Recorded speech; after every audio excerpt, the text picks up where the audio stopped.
ఈసారి కూడా నా ఓటు హక్కు నా కుటుంబంతో సహా అందరూ వినియోగించుకోవడం జరిగింది. ఇదే విధంగా ఇదే సమయంలో నేను ప్రతి ఒక్కరికి ఎప్పటిలాగానే మళ్ళీ విన్నవించుకుంటున్నాను.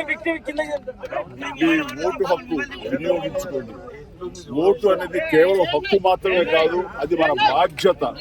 సో ఆ బాధ్యత అనేది మన దేశ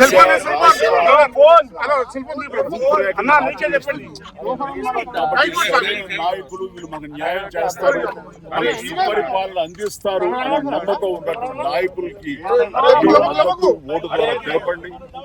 ఆ తర్వాత మన అభివృద్ధిని రావడానికి, అభివృద్ధి పథంలోకి మన దేశం కానివ్వండి రాష్ట్రం కానీ వెళ్ళటానికి దోహదపడేవారు.